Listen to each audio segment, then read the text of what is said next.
જય શ્રી કૃષ્ણ મિત્રો. તો ચાલો શરૂ કરીએ દ્વિતીય સ્કંધનો ભાગ 6. પરીક્ષિત રાજાએ કહ્યું, હે બ્રહ્મન, હે શુકદેવજી, નિર્ગુણ ભગવાનના ગુણો કહેવા બ્રહ્માએ પ્રેરણા કરી, એટલે દેવતુલ્ય એવા નારદે પછી જેને જેને જે પ્રકારે તે તત્વરૂપ ભગવત કથા કહી હોય તે જાણવાની મને ઈચ્છા છે. ભગવાનની કથાઓ પુરાણોમાં પ્રસિદ્ધ છે, પણ એ અદ્ભુત વીર્યપાન ભગવાનનું ચરિત્ર સહેલાઈથી જણાય એવું નથી. એક પ્રકારે કરે અને બીજા પ્રકારે પરિણમે. સ્વરૂપથી અને પરિણામથી જુદા જુદા પ્રકારના હોવાથી ભગવાનના ગુણો વિભિન્ન રીતે જાણવા જોઈએ. ભગવાનની કથાઓ તો ઘણું મંગલ કરનારી છે. હે વેદજ્ઞોમાં શ્રેષ્ઠ, બ્રાહ્મણોના શાપથી તેમ અનશન વ્રતથી મારું મન વ્યાકુળ થતું નથી. સર્વના આત્મા ભગવાન શ્રી કૃષ્ણમાં મારું સંગરહિત મન મૂકીને હું દેહનો ત્યાગ કરીશ. હે બ્રહ્મન, આ આત્મા મહાભૂતોના સંબંધથી રહિત છે, તો પછી એને 5 મહાભૂતોના સંબંધ દ્વારા જે દેહ પ્રાપ્ત થાય છે તે કોઈ કારણ વિના થાય છે કે કારણ વડે થાય છે? જેમના નાભી કમળમાંથી ઉત્પન્ન થયેલા બ્રહ્મા જેમના અનુગ્રહથી પ્રાણીઓને સર્જે છે અને જેમના અનુગ્રહ વડે જ તે પરમાત્માના સ્વરૂપનો જેમણે સાક્ષાત્કાર કર્યો હતો, એવા ભૂતોના આત્મા દરેકના આત્માથી જુદા જુદા મહાભૂતને રચે છે. એમનું સાચું સ્વરૂપ શું છે તે આપ મને કહો. કલ્પ અને વિકલ્પ કેટલા છે? થઈ ગયેલ થવાનું અને વિદ્યમાન શબ્દો જેમાંથી થાય છે તે કાલનું માપ શી રીતે થાય? કોનો આવિર્ભાવ થાય છે અને તે કેટલા સમય રહે છે? કાલની અનુગતિ જે નાની અને મોટી પણ જણાય છે. હે દ્વિજોત્તમ, કાલની એ અનુગતિ સમજાવો. કર્મની ગતિઓ જેટલી અને જેવી છે તે પણ કહો. કર્મોનું મિલન કોનામાં થાય છે અને કેવી રીતે કોનાથી તેનો સ્વીકાર થાય છે? ભૂમિ, પાતાલ, આકાશ વગેરે અને એમાં રહેનારાઓની ઉત્પત્તિ કહો. બ્રહ્માંડના કોષનું સત્પુરુષોના ચરિત્રો અને વર્ણો અને આશ્રમોનો આચારથી અને સ્વરૂપથી નિશ્ચય કહો. યુગોનું પ્રમાણ, યુગ ધર્મો, સામાન્ય અને ઉત્તમ ધર્મો કહો. તત્વોની ગણના અને યોગેશ્વરો વિશે વેદો, ઉપનિષદો, ધર્મશાસ્ત્રો, ઇતિહાસ, પુરાણોના લક્ષણ અને પરિમાણ કહો. આત્માના બંધ અને મોક્ષ તથા સ્વરૂપથી વ્યવસ્થાન સમજાવો. હે મહામુનિ, શરણાગતને આ બધું કહેવા આપ જ સમર્થ છો. સૂત કહે છે કે વિષ્ણુ રાત એવા પરીક્ષિતે પ્રાર્થના પૂર્વક ભગવાનની કથા અને લીલા માટે જે પ્રશ્નો કર્યા એનાથી બ્રહ્મરાત એવા શુકદેવજી પ્રસન્ન થયા અને યુક્તિપૂર્વક ભાગવત કહેવાનું વિચારી પ્રથમ પૂછેલા પ્રશ્નોના અનુક્રમે ઉત્તર આપવાનો આરંભ કર્યો. શ્રી શુકદેવજી બોલ્યા, હે રાજન, અનુભવ સ્વરૂપે અને દેહાદિથી ભિન્ન આત્માને પોતાની માયા વિના સ્વપ્ન જોનારની જેમ દેહનો સંપૂર્ણ રીતે સંબંધ ઘટતો નથી. ઘણા પ્રકારના જેવો જણાય છે. આવા ગુણોમાં રમણ કરતો હું મારું એમ માને છે. આત્મા જ્યારે કાલ અને એના ચિદ અંશની શક્તિ એવી મોહ કરનારી માયાથી પર એવા પોતાના મહિમા વિશે જ સંમોહ વિનાનો થઈ રમણ કરે ત્યારે હું અને મારું એ બંનેનો ત્યાગ કરી ઉદાસીન થાય છે. તેનામાં આસક્તિ કરતો નથી, ત્યારે મોક્ષ પામે છે. આ આત્મ તત્વની વિશુદ્ધિ માટે જ ભગવાને બ્રહ્માને પોતાનું સ્વરૂપ દર્શાવતા જે સત્ય કહ્યું તે સાંભળો. જગતના પરમ ગુરુ એવા બ્રહ્માએ પોતાના કમલાસન પર બેસી બ્રહ્માંડ રચવાની ઈચ્છાથી જોયું ત્યારે એને અનુરૂપ યથાર્થ જ્ઞાન એમને પ્રાપ્ત ન થયું. તેઓ ચિંતન કરતા હતા તે સમયે 2 અક્ષરો વાળું તપ એવું વચન 2 વખત બોલાયેલું સાંભળ્યું.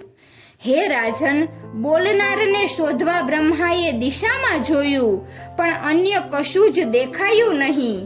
એ પછી તપનો આદેશ હિતકારી છે એમ માની પ્રાણ વાયુ અને અંતઃકરણ તથા બંને પ્રકારની ઇન્દ્રિયોના વિજેતા એવા બ્રહ્માએ પછી સાવધાન બની રહી સર્વલોકને તપાસનારું દિવ્ય એવું 1000 વર્ષ સુધી તપ કર્યું.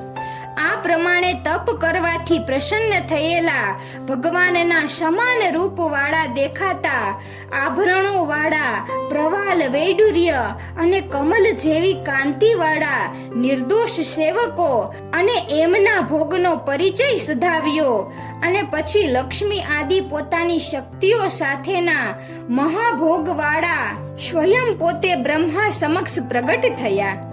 વૈષ્ણવોના પતિ, લક્ષ્મીના પતિ, યજ્ઞના પતિ, જગતના પતિ, સુનંદ નંદ, પ્રબલ અરહણ વગેરેથી સેવાતા ભક્તો ઉપર કૃપા કરવા તત્પર પ્રસન્ન હાસ્યવાળા, અરુણ સુંદર લોચનવાળા, મુકુટધારી, કુંડલોધારી, 4 ભુજાવાળા, પિતાંબર પહેરેલા, ઉત્તમ આસન પર બિરાજેલા, 25 તત્વો વાળા અને ઐશ્વર્ય આદિ પોતાના 6 ભાગો વાળા એ ભગવાનના દર્શનથી આનંદથી ભર્યા ભર્યા હૃદય વાળા બ્રહ્માએ એમના ચરણમાં નમન કર્યું અને ભાવસભર બની રહેતા તેઓ કંઈ પણ કહેવા અસમર્થ બની રહેવાથી ભગવાને પોતે એમને કહ્યું કે હે વેદ ગર્ભ, સૃષ્ટિ રચવાની ઈચ્છાથી સુદીર્ઘ સમય પર્યત કરેલા તપથી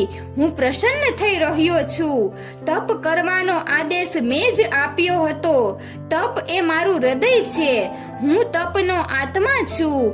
તપ દ્વારા જ હું બ્રહ્માંડનું સર્જન કરું છું અને એનો તિરોભાવ પણ કરું છું. તો હે બ્રહ્મન, વરેશ એવા મારી પાસે ઈચ્છિત વર માગ. વિનમ્ર બની રહેલા બ્રહ્માએ માગ્યું. હે નાથ, માગનારને માગેલું આપો. આપના મૂળ સ્વરૂપનું મને જ્ઞાન થાય. આપથી પ્રેરિત કાર્ય મારાથી થાય. કોઈ પણ પ્રકારના ખોટા મદને છોડીને સૃષ્ટિ રચવાની આપની આજ્ઞા હું પાળ્યા કરું એટલું જ હું માગું છું. મારી બુદ્ધિમાં કદી પણ અભિમાનનો અંશ પણ પ્રવેશ ન પામે. ભગવાને કહ્યું, તથાસ્તુ. હું જેટલો જેવા ભાવવાળો, જેવા રૂપ ગુણ અને કર્મવાળો છું તેવું જ તત્વનું વિજ્ઞાન મારી કૃપાથી તને પ્રાપ્ત થાવો. મારું વાસ્તવિક રૂપ તને સ્ફુરો. ભગવાન પોતાનું સાચું રૂપ 4 શ્લોકમાં સમજાવે છે. એ ચતુશ્લોકી તો શ્રીમદ ભાગવતના વેદાંત સિદ્ધાંતના સારરૂપ શ્લોકો છે. ભગવાન કહે છે, અહમેવા શમેવાગ્રે નાન્યધત સદ સત્પરમ પશ્ચાદહમ ચદે તચ્ચ યો અવિષ્યતે સો અસ્યહમ. અર્થાત હું જ પૂર્વે હતો અથવા પર ન હતું, પછીથી આ જે કાંઈ છે તે હું છું. પ્રલય પછી જે કાંઈ બાકી રહે તે હું છું.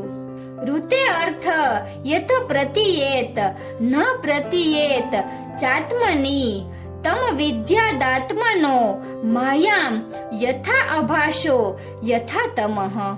મુખ્ય પદાર્થ સિવાય આત્માને વિશે આ જે કાંઈ દેખાય છે વસ્તુ સ્થિતિ એ બ્રહ્મરૂપ જ હોવા છતાં તેમાંથી જુદું એવું જગત અને જીવપણું અને જે ખરું એટલે કે પરમાત્મ તત્વ નથી દેખાતું તેને આત્માની માયા જાણવી.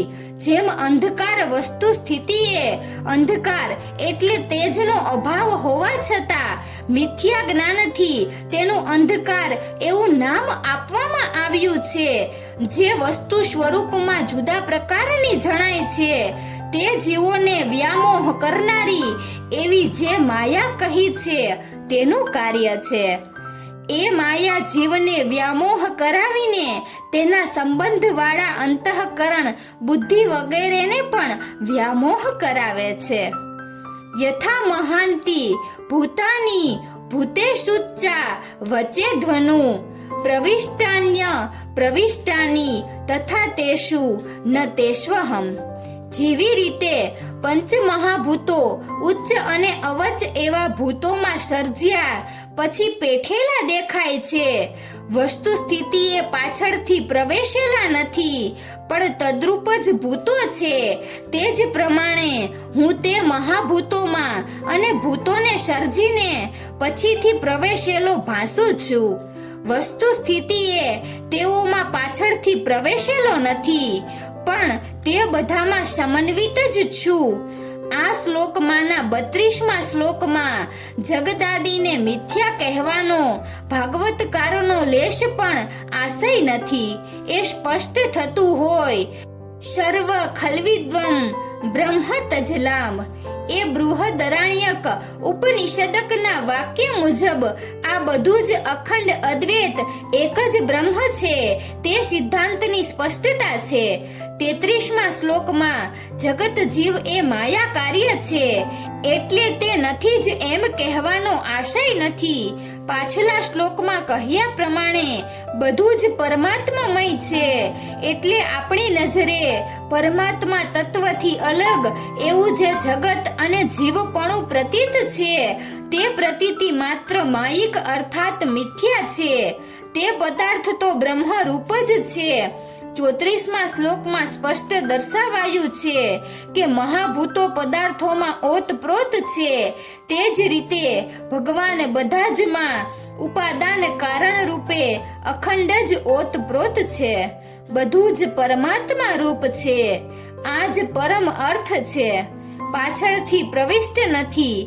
તત્વ જિજ્ઞાસુએ આત્મા સંબંધી એટલું જ જાણવા પૂરતું છે કે જે અન્વય અને વ્યતિરેકથી સર્વત્ર અને સર્વદ્રા હોઈ શકે એને જ જાણવાથી બધું જણાય તે આત્મા. 35મા શ્લોકમાં આ રીતે કહી પ્રબોધ્યું છે કે જ્ઞાન પ્રમેય છે, વૈરાગ્ય પ્રમાણ છે અને 10 પ્રકારની ભક્તિ વિષય છે. આત્માનું તો આટલું જ ઉપયોગી છે, બીજું તો દેહ વગેરે માટેનું જ છે. સર્વત્ર જે સર્વ હોય સર્વથી વધી તે બ્રહ્મ જ છે એવું સિદ્ધ કરી ભગવાન પછી બ્રહ્માને કહે છે કે ઘણી સમાધિથી આ મારા મતને માન્ય કર. કલ્પ અને વિકલ્પમાં કોઈ પણ સમયે તને મોહ થશે નહીં.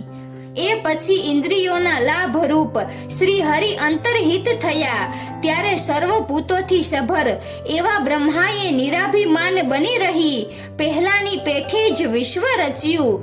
અર્થાત ભગવાનની આજ્ઞાથી જેટલું પ્રગટ થયું તે સર્વ બ્રહ્મામાં પ્રવેશ્યું ત્યારે પછી વિશ્વ રચ્યું. એ પછી ભગવાને બ્રહ્માને કહેલા સારરૂપ ચતુશ્લોકીથી કહેલું ભાગવતના ઉપદેશ વાળું પોતાની સેવામાં રહેલા પુત્ર નારદને 10 લક્ષણો વાળું ભાગવત પુરાણ કહ્યું.